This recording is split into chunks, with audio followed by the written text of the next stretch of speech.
बिस्मिल्लाहिर्रहमानिर्रहीम। ख़त्म हज़रात, मैं हूँ अख्तर अब्बास और आप सबको मेरा सलाम पहुँचे। एक सवाल बड़े दिनों बाद आया और इस तरह का सवाल मुझे अच्छा लगता है। आज शबनम ने पूछा था, सर इन दिनों आप कौन सी किताब पढ़ रहे हैं? तो बेटा जी, एक फ़ारसी में लिखी किताब थी, मर्ज़ुबान नामा।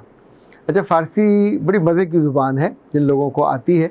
हमारा जो इल्म और हिकमत का ख़जाना है, बहुत बड़ा ख़जाना, वो फ़ारसी से आया। और फ़ारसी में आपको सुन के हैरत होगी कि बहुत सारी किताबों के नाम नामा के साथ आते हैं, लाइक साकी नामा, शाह नामा, बहराम नामा, जो अकल नामा, इसी तौर पे अबूस नामा, पंद नामा, नेकी नामा और भी बेशुमार मिसालें हैं। चूँकि जितने लिखने वाले थे, सियासत नामा, इकबाल नामा और अफ़ नामा, साकी नामा, ये जो फ़ारसी की जो मशहूर किताबें। मर्ज़ुबान नामा ये बुनियादी तौर पर एक शहज़ादे की वो है तहरीर। तिब्रिस्तान का ये शहज़ादा था, मर्ज़बान बिन रुस्तम इसका नाम था। तकरीबन 1000 साल पहले की ये किताब लिखी हुई है। अच्छा, ये तो था शबनम की बात का जवाब। लेकिन जो इस किताब में जो चीज़ मुझे बहुत अच्छी लगी, ये फ़रीहा ने पूछा और उन्होंने कहा कि सर मेरे भाई काम करते हैं दुकान पे और लेट आते हैं और उन्हें कोई कुछ नहीं कहता। मैं भी जॉब करती हूँ, मैं ज़रा शाम को लेट हो जाऊँ तो मेरे माँ बाप चीखने चिल्लाने लगते हैं, मुझे डांटने लग जाते हैं। ये तज़ाद क्यों, ये तफावत क्यों? अगर भाई लेट आ सकते हैं तो मैं क्यों नहीं लेट आ सकती? तो इत्तेफाक से जब उसने ये सवाल पूछा था, उन्हीं दिनों में ये किताब पढ़ रहा था। तो इस किताब में शहज़ादे बहराम ने एक कहानी लिखी है एक लड़के की। तो मेरा ख़्याल है उन सारी बच्चियों के लिए ये कहानी बहुत उम्दा जवाब होगा। वैसे तो एक कहानी बढ़ई की लिखी थी शेख सादी ने भी, और उसमें बढ़ई लकड़ियाँ काटता था अपने पाँव फंसा के, और उसको जब चीरता था तो बीच में अपना पाँव रख लेता था, और ज़रा पाँव और आपकी एड़ी सख्त होती है तो वो ग्रिप हो जाती थी और उसके बाद वो काट लेता था। एक बंदर रोज़ बैठ के दरख्त पे देखता था क्या करता है। उसने पूरा मंजर देखा, इंतज़ार किया। एक रोज़ वो बढ़ई ज़रा लेट हो गया। बढ़ई कहते हैं ये जो लकड़ी काटने वाला होता है।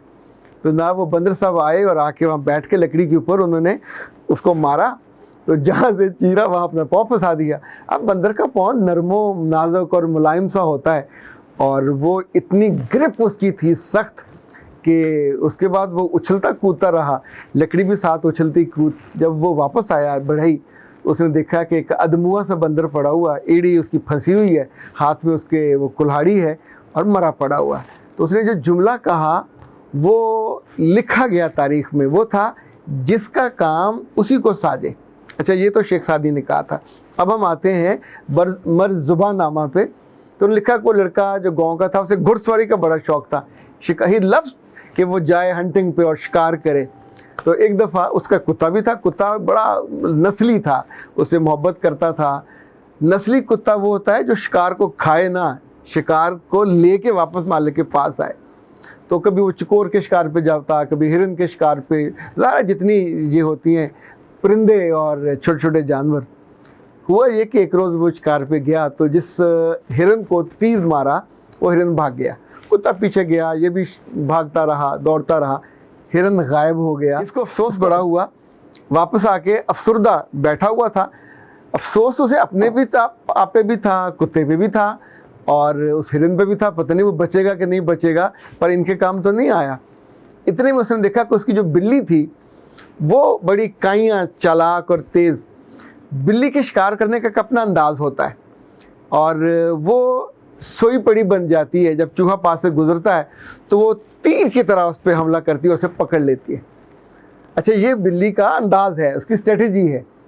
तो जब वो अफसरदा बैठा था, खिड़की में से एक चिड़िया अंदर आई तो बिल्ली वैसे अदमुई बन गई। जब चिड़िया करीब आके गुजरी तो उसने ऐसे करके जंप किया और उसको झपट लिया। अब हुआ ये कि इसने तो कहा वाह वाह, ये तो कुत्ते से बहुत ज़्यादा बेहतर है। कुत्ते से तो हिरन काबू नहीं आया, ये तो चालाक भी है, नरम नाजुक है, मैंने कभी इस पर गौर नहीं किया। तो जनाब अगले दिन उसने बिल्ली को गोद में पकड़ा, ऐसे करके प्यार से घोड़े पे बैठा। तो शहज़ादे ने लिखा है बहराम ने कि कुत्ते ने पूछा, ऐ मेरे आका ये क्या करने लगे? उसने कहा कल तुमसे शिकार तो हुआ नहीं था, ये भी बहुत अच्छी शिकारी है, इसको लेके चलते हैं। اس نے کہا نا آقا، یہ چوہے پکڑ سکتی ہے، یہ گھر میں چھوٹے چھوٹے کام کر سکتی ہے، یہ شکار کے لیے نہیں بنی ہوئی۔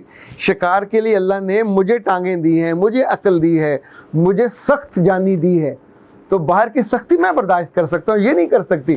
اسے تو اورینٹیشن ہی نہیں ہے۔ اچھا اورینٹیشن نہیں لکھا ہوا، اورینٹیشن مطلب ہوتا ہے کہ اس کی تو تربیت ہی نہیں ہے۔ خیر مالک تھا، مالک سارے دماغ خراب، خر دماغ ہوتے ہیں، نہیں مانا، اس نے بلی کو بغل میں لیا تھا، کہا تم بھی ساتھ ساتھ آ جاؤ۔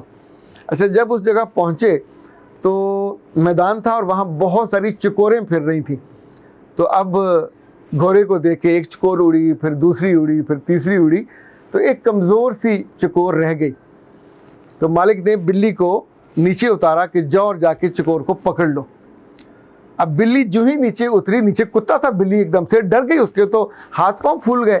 ظاہر ہے کتے اور بلی کی لڑائی تو پرانی، اس کتے نے کہا کچھ نہیں، بٹ اس کے بائی ڈیفالٹ اس کے اندر خوف ہے۔ اچھا خوف زدہ ہو کر اس نے جمپ لگایا اور گھوڑے پہ چڑھنے کی کوشش کی۔